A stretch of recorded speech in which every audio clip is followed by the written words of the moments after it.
Hi everyone, greetings to everybody. I hope you are all safe in your homes and I hope that you are okay wherever you are right now.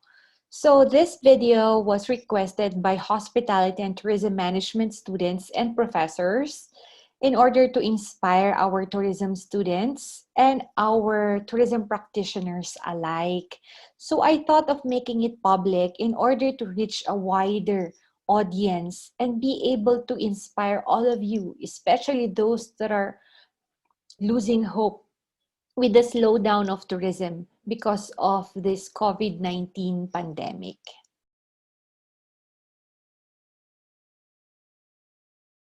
My task here is to share with you an orientation career video in order to motivate you with your future career plans.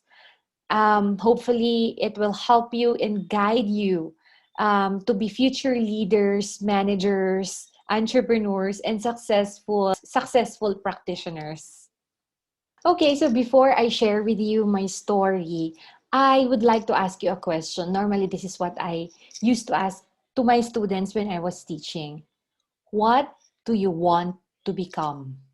This is one question that a lot of you might still be confused with. So please write your comment below so I could read them and internalize why and how you chose this profession.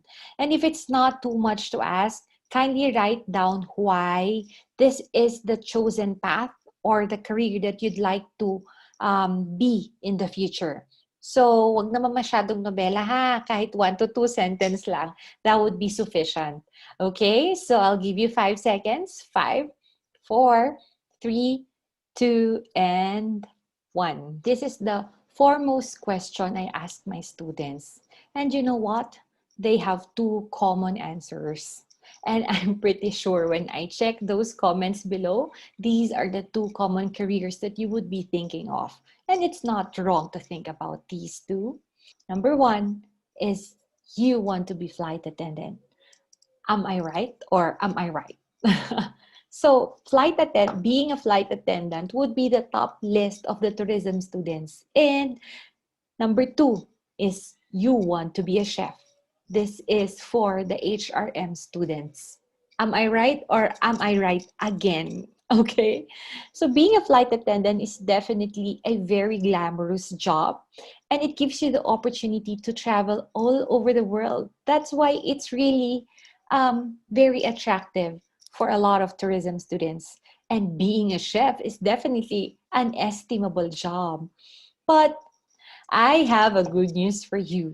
These are not the only careers and professions that you can get from this very multifaceted industry, the hospitality and tourism industry.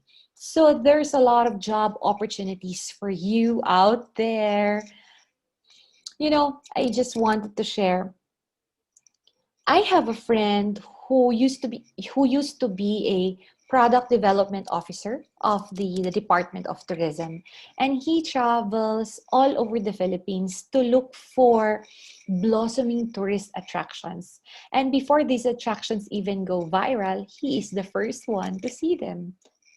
And he has traveled to more than 100 provinces. Not bad, right? So if you're a traveler or a travel enthusiast, this is really your passion, then that could be one of the better jobs that you can get here in the tourism industry.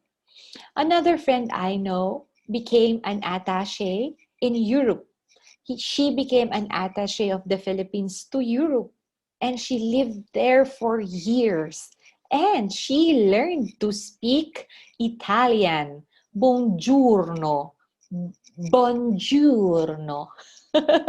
And French. Bonjour. Bonjour. So both means hello or good morning. So another friend I know used to work with the Baguio Country Club as an office girl, and now she is a certified pilot. Isn't that cool? And one person I know is a cruise director who is in charge of organizing events, performances, shows at the cruise ship. And she is paid a very lucrative amount. The list goes on and on and on. But the only person responsible in making this choice is you. No other than you. You, and you. So this has always been my guiding principle. You cannot depend on anyone, and you cannot be pressured by other people's opinions. But you can hear them out, of course. Try to listen to their advice, the opinions of others, and the successes of people around you. And then try to internalize, what do you really, really want to become? Make sure that this is really your decision and not your parents' decision or other people's decision. Because at the end of the day, it is your life. Get advice as much as you can and internalize.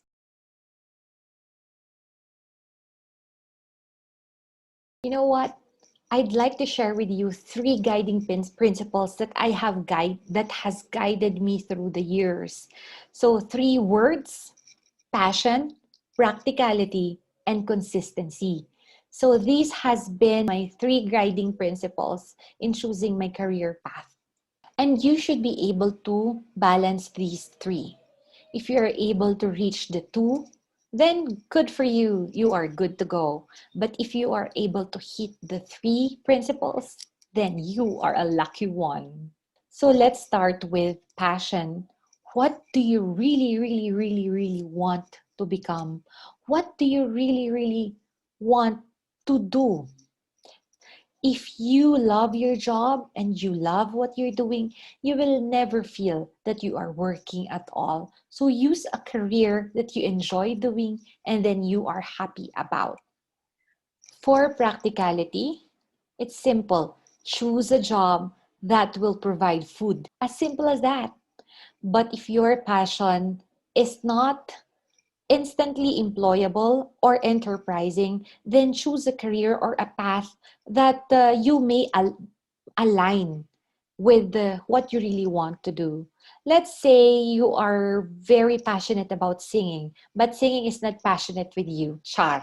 Okay, let's say, kunwari lang naman, napakagaling, gustong-gusto mong kumanta. So perhaps you can choose a career that is related to it, like events management, or you can come up with your events and the production company, and you can be the MC or the entertainer at the same time. So something like that. So you can align your passion with the practicality of choosing a job then that can provide income for you and your family. The third one is consistency. For me, I have always believed that experience can indeed make you an expert or a master of something. So you try to make sure that whatever you have started, be consistent with it. You may be somehow diverted at times or redirected at times, but make sure that you always go back to your profession and you always go back to what you really want to do in order for you to enhance your skill, be an expert of it. Consequently, you will build a good reputation and mastery at it. Hence, you will increase your value in that profession. O, di ba? That one day you will be called an expert or a master of something. So be consistent. Be consistent with what you have started.